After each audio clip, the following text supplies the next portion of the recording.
Hello, I'm Agatha Thrash, a staff physician from Uchee Pines Institute.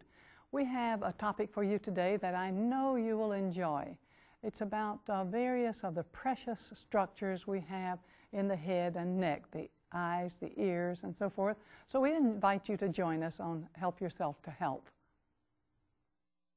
The following program presents principles designed to promote good health and is not intended to take the place of personalized professional care. The opinions and ideas expressed are those of the speaker. Viewers are encouraged to draw their own conclusions about the information presented.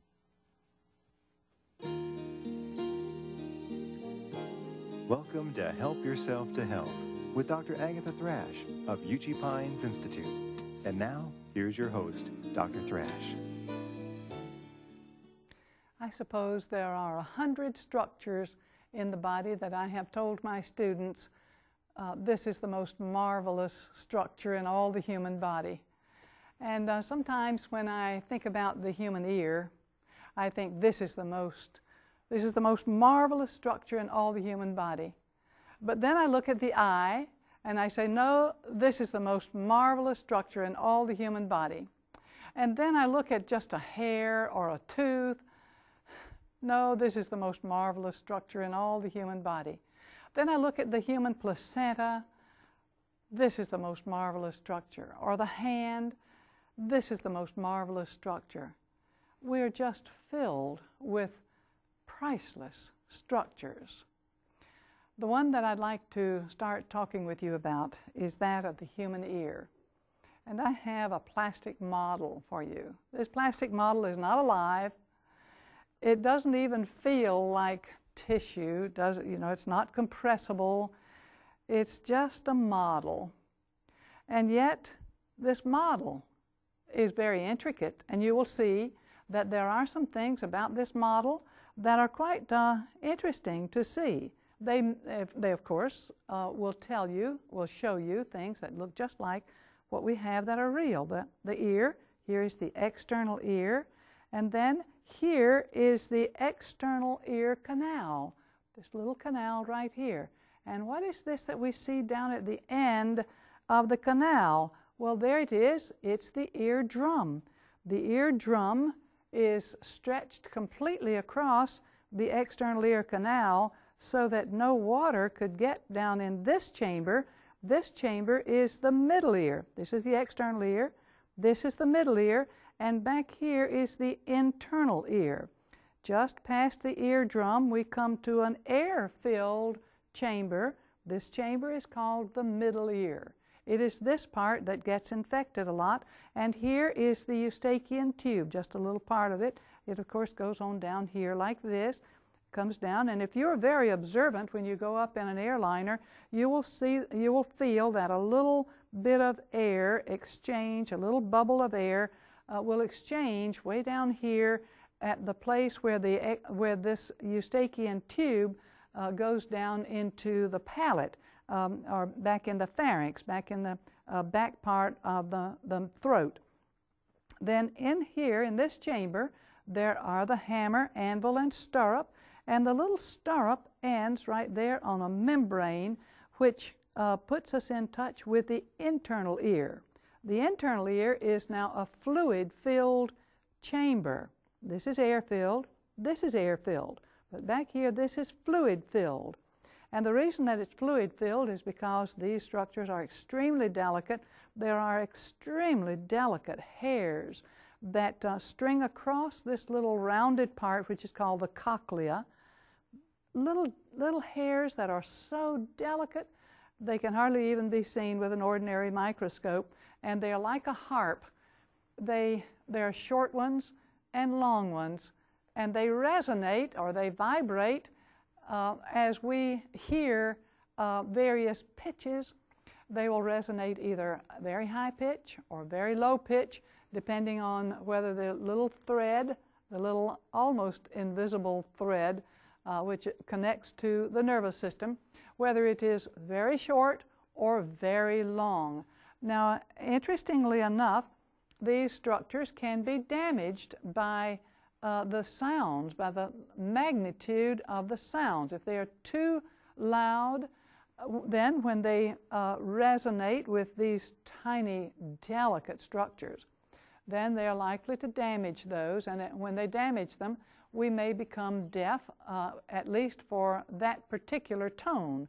So people get deafness either for high-pitched tones or low-pitched tones, and most of us, as we get older, we lose some of these pitches. But then, in addition to what we hear, there are also the very precious semicircular canals, and here they are right here. And if you'll notice carefully, they go in all directions, so there is no way that the head can turn this way or that way or in any direction, that it won't set up movement in some portion of the semicircular canal. And there are also tiny little threads connected to our nerves of balance in the brain that tell us exactly where we are and exactly how we moved. Whether we moved this way or that way, there is no way we can move that we can't sense that by these very delicate structures. I am just amazed at the engineering of this very common structure. We're always talking about a middle ear infection. We don't realize the preciousness of the structures that are involved in that because it's so common. Most everybody is getting a middle ear infection at some time in their life, and we just don't even think about how precious these things are. Now, out here in the external canal, sometimes things can get wedged out here.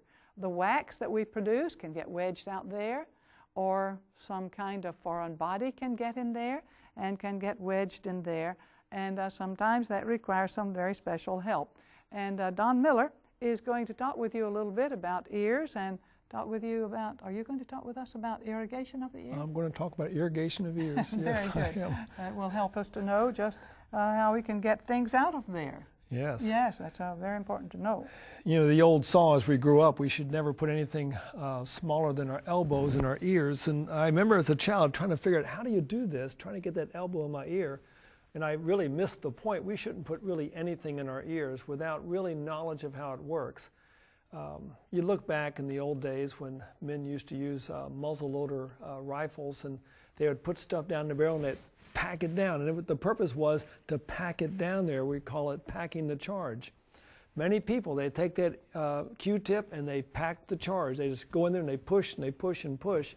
And because of the fact that this external ear canal produces a waxy substance, we can be pushing it until finally we've built up such a wall of wax that our hearing capability is impaired.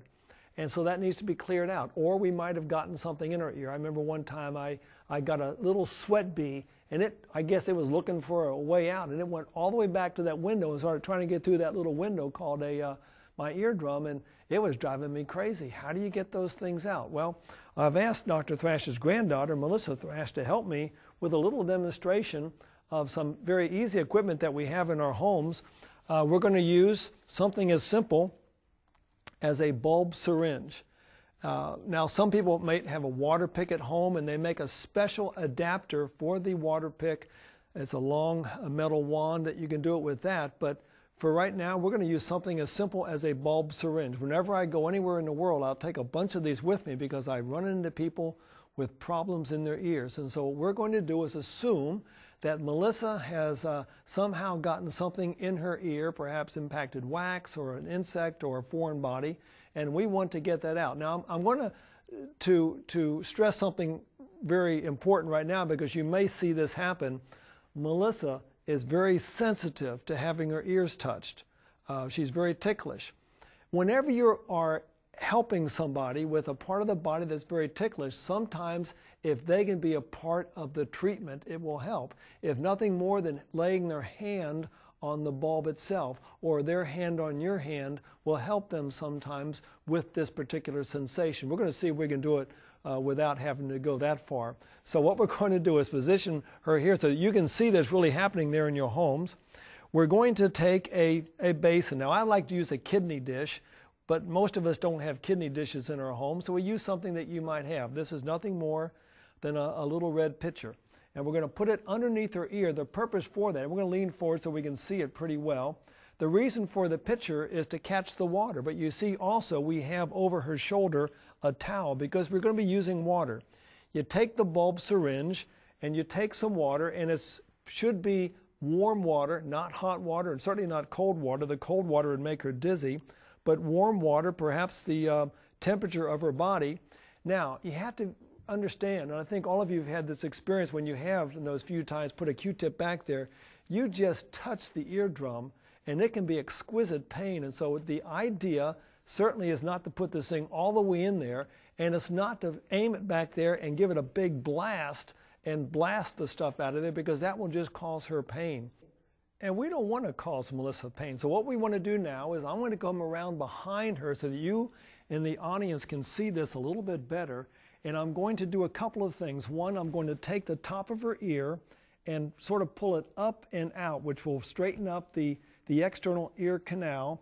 Then I will take the bulb syringe, which I've already filled with the warm water, and I will place it in her ear canal, aimed either up or back, but not straight in, and I will give it a soft push so that it's not blasting the water out, but it's going in there enough to dislodge anything, wax, bugs, popcorn, whatever might be in her ears right now, and just give it a nice steady stream. That wasn't so bad, was it, Melissa?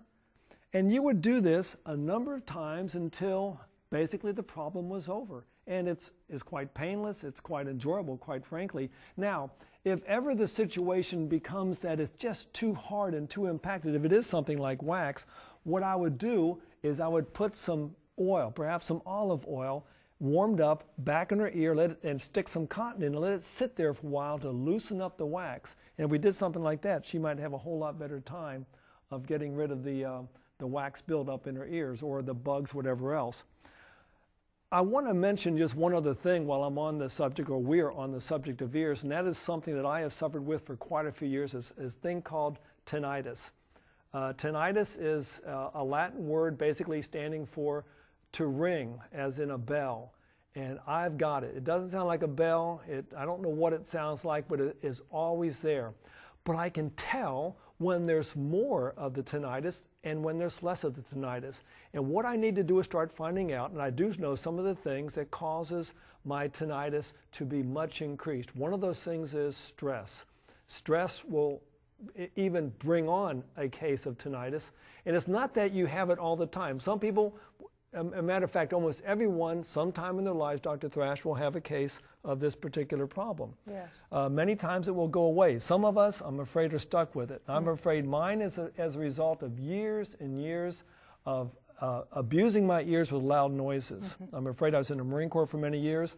I fired a lot of different weapons, and it really made a bad problem. It can also be a food allergy.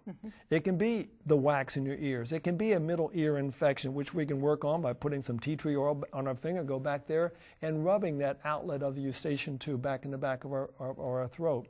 A number of things will help to reduce it or cause it. Diuretics will cause it. Oral contraceptives will cause it. Aspirin's very famous for causing it. Aspirin's a big causer. Now, that wasn't my problem, but I know that I remember vividly when I first got it, I had a cold.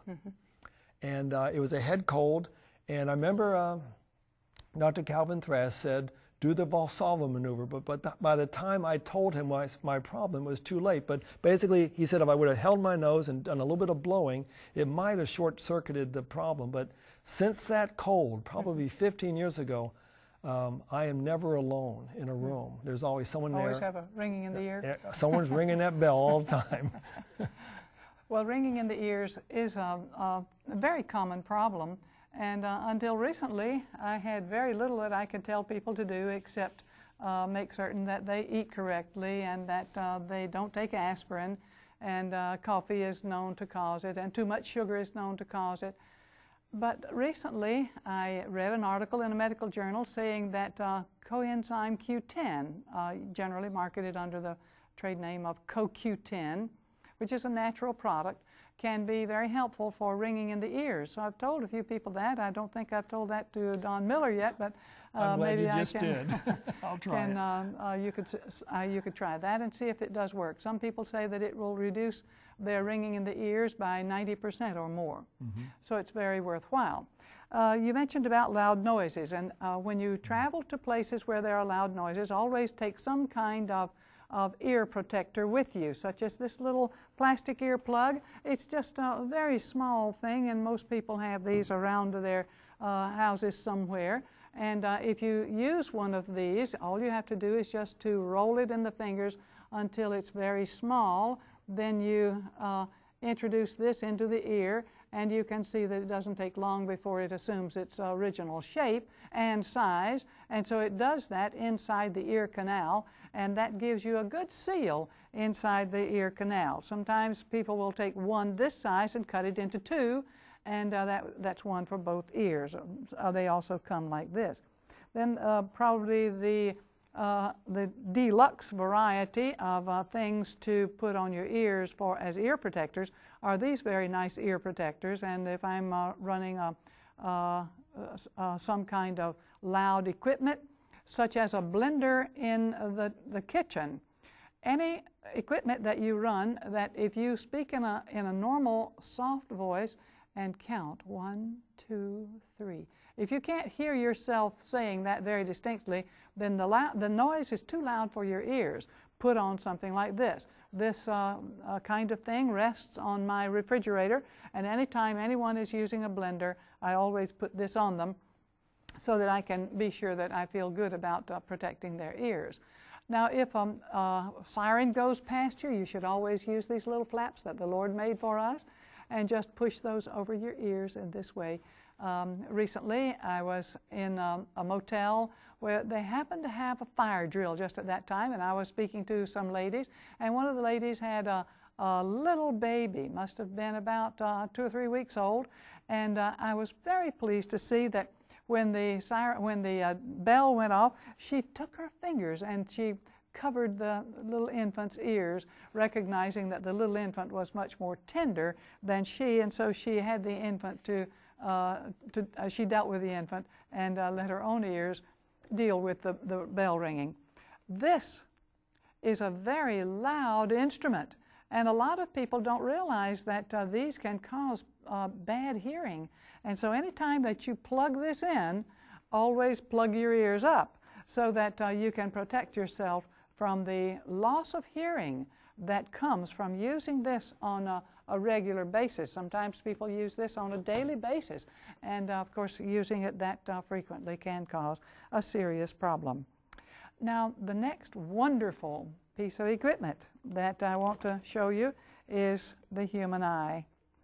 And I take the eye almost reverently. It's just amazing how complex this structure is. And here I have opened this model up, and I'm showing you something that's just a model. And yet even this little model is very interesting. Let me just show you some of the features of it.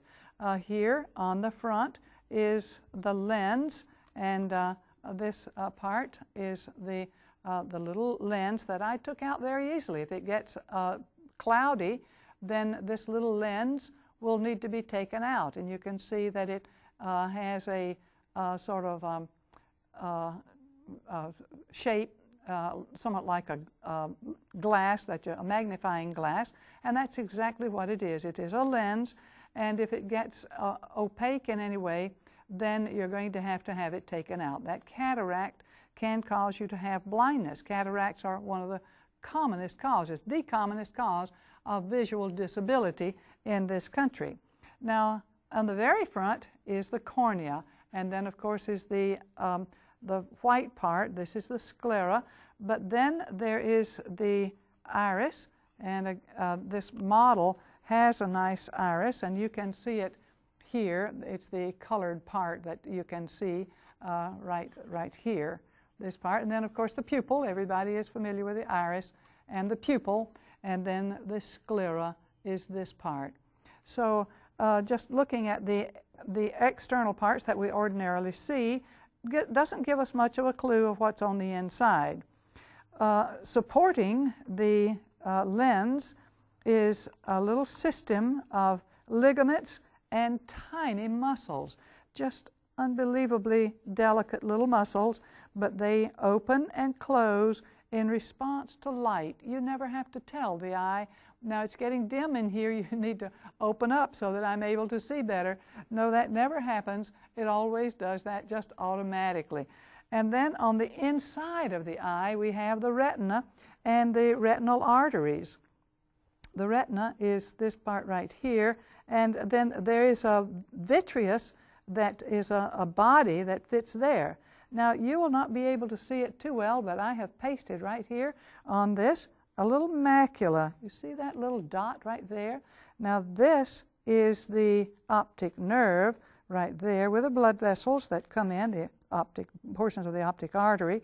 And then there is the little macula. Notice that the portions of the ophthalmic artery, they spread out, but they don't cover this part where the macula is. There's very little direct blood flow to it because it has to have a clear place there over it. It's the place where we do the most delicate portion of our focus, the macula. And when the macula goes bad, then that really is bad news, because the commonest cause of blindness in this country is macular degeneration. It has even now gone ahead of diabetic neuropathy or retinopathy as a cause of blindness in this country. And Don Miller is going to talk with you some about macular degeneration and some issues having to do with it. Don Miller? Okay. It's serious. It really is serious. I know people with macular degeneration, and basically what happens is you get that blind spot right in the center. Your peripheral vision's okay because basically your sight goes in and it focuses on the macula, and that's right there in the center, your most important part. And the people that I know with this problem, they can be driving, and some of them still drive, they're driving down the street, but if they go into a shadow, they really can't see anything in the shadow. They can see plenty of things on the periphery, but nothing in that particular area. Perhaps the best idea at that point would be to look to the side so that your eyes are pointing this direction and catch things in a critical time in the peripheral vision. And they call it, like Dr. Thrasher says, it's the leading cause of the blindness in our country today. It's called not just macular degeneration, it's usually called age-related macular degeneration. You rarely see it before 55 years of age, but after that, it starts showing up into the experiences of people. You'll hear, for the most part, that there is no cure for it. They don't know what causes it, they don't know how to cure it. But I do not believe that there is an ailment, a disease, a thing that harasses man in this world that God does not have a way to take care of. Maybe not to completely cure, although I even believe it's there, but we just haven't found that yet. But I think what we're seeing, because we're seeing a great rise in macular degeneration, what's causing the rise? And if we can find out what's causing the rise, we might find out how to make the rise go down. There are certain nutrients that we take into our bodies each day that can stave off or keep us from making that macular degeneration appointment. But if we don't do those things, we've got a solid appointment with that. There's been a study showing that the risk of macular degeneration falls by 82% if we eat a diet high in vitamin E. So where we get vitamin E? Now you can go out to the store and buy it in a little gel caps, but I would recommend you eat whole grains and nuts. That's where we find vitamin E. What's the society eating today? Is eating highly refined carbohydrates, eating a lot of white bread, refined wheats without the vitamin E. When you refine it, the vitamin E goes for a hike. And so get back to whole wheat foods and nuts, still in the shell, take it out of the shell, you'll be getting plenty of vitamin E. Another study shows that 83% reduction in macular degeneration, or the instance of receiving or getting macular degeneration, if you take omega-3 fatty acids. So where do we get omega-3 fatty acids? We can get that from flaxseed. I recommend for everybody, no matter what your problem is, every morning you take about a tablespoonful of flaxseed, grind it, and eat it right then. You can sprinkle it over your food. It's very nice, nutty flavor. Do not grind it up for the week in advance, because we find that flaxseed will go rancid very bad. And then we find that this rancid fat will cause, and rancid foods, rancid fats of all types, cause macular degeneration. So we want some more antioxidants in our food. Antioxidants such as your orange vegetables, your yellow vegetables, and your deep green leafy vegetables. There's other things it talks about.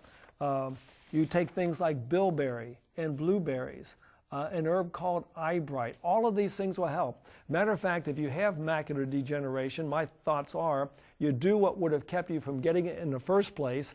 And I recommend, if you have it right now, you eat greens, especially things like spinach, 5 times a week. This will arrest the progress of macular degeneration, and perhaps even, by God's grace, start doing some backwards work on that plague in our society today, Dr. Thrash. Yes, it is indeed a plague. A surgeon friend of mine just became almost totally blind. He can hardly see anything from macular degeneration, and he's not elderly. He's maybe in his early 70s. So it was a serious problem. His wife also seems to be developing it now. Another thing that people have as an affliction with the eyes is that of conjunctivitis. That's the membrane covering the eye. And there's a very simple little eye cup which you can find in many places, such as this little eye cup that holds saline or some other kind of nice irrigating fluid for the eye. So you just fill this little cup with the saline, then you just bend over it in this way, put it right up against the eye, and of course it can't be done with glasses on, and then when the cup makes a seal with the cheek and the nose and the eyebrow above, then you just begin to bat the eyes in the saline that you have here, and if it's body temperature saline, then it will feel quite comfortable. And by doing this, you can do it as often as every 15 minutes if you have a very serious problem with the eye.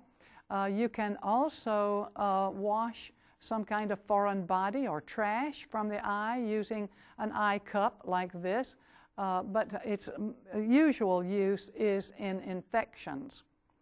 Now we have covered just a few things having to do with the eyes and the ears.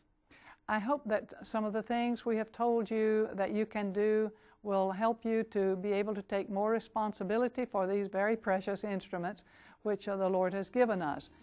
He has told us that these are not our own. These belong to Him. They've been bought with a price.